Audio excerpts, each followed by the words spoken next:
ज्यावेळेला महिला ती ह्याची योजना आणली, काय बहीण, लाडकी बहीणची योजना आणली, मी तेव्हाच सांगत होतो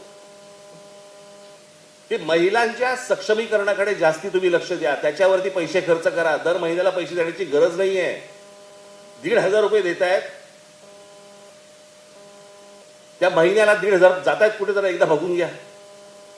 आता त्याच्यातही कट येणार. फुकट कुठची गोष्ट दिल्यावरती राज्य चालू शकत नाही, देश चालू शकत नाही.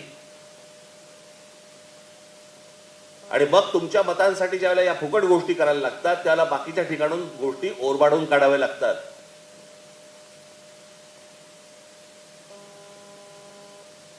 तुमच्याकडे तुम्हाला 1 रुपया द्यायचा आणि तुमच्याकडे 10 रुपये ओरबाडून काढायचे, 100 रुपये ओरबाडून काढायचे.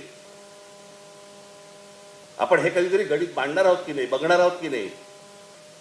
मगाशी म्हटलं त्याप्रमाणे कोण सत्तेत आहे ह्याच्याशी मला मतलब नाही. आपण काय देशाचं वाटोळं करतोय, आपण भविष्यातल्या येणाऱ्या पिढ्यांचं काय नुकसान करतो आहोत, आपल्याला हे जर समजत नसेल, काय चाटायच्या त्या निवडणुका.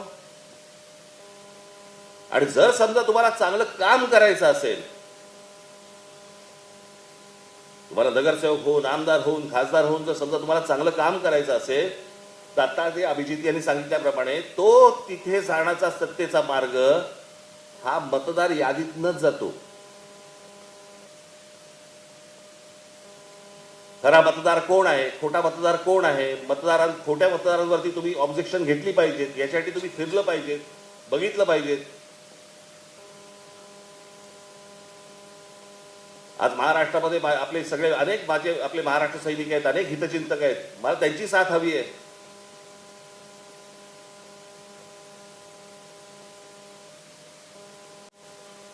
त्यांनी यावं, पक्षाला मदत करावी, माझ्याकडे यावं, मी सांगतो काय करायला पाहिजे ते.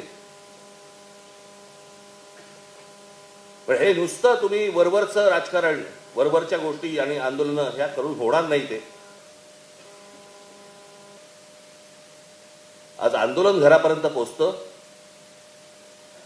पण ते घर मतपेटीपर्यंत पोचत नाही.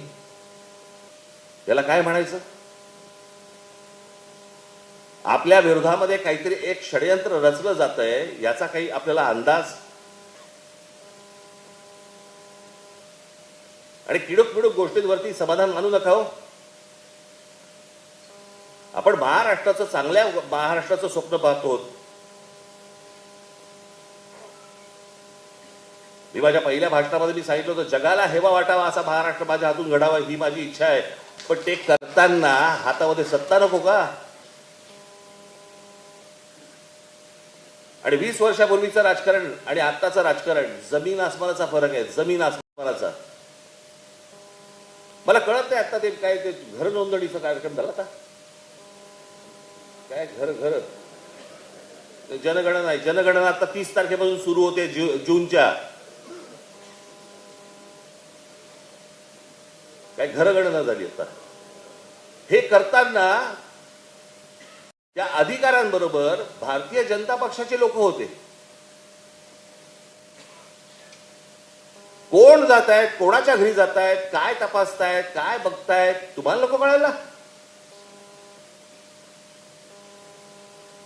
आणि गप्पा मारता मारता, बोलता बोलता त्यांना अंदाज येतो की हा आपला मतदार नाहीये, नोंद करून ठेवतात. आणि ज्या वेळेला हे कापले जातील, त्याच्यानंतर तुमच्याकडे दुसरा मार्ग नसेल. आज जनगणना ही 30 तारखेला सुरू होते.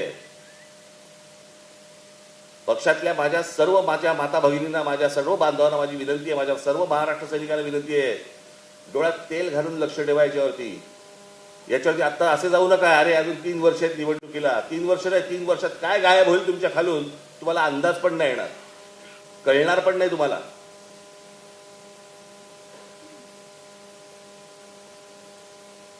त्याच्यामुळे आता एक पक्षातर्फे एक सिस्टीम लावली जाणार आहे. आता हे दुबार मतदार, 2 पैकी एकाच ठिकाणी राहणार नाव. तुम्हाला वाटेल 2 पैकी एकाच ठिकाणी नाव राहणार म्हणजे कुठचं नाव राहणार? साधे भोळेपणाने जाऊ नका हो.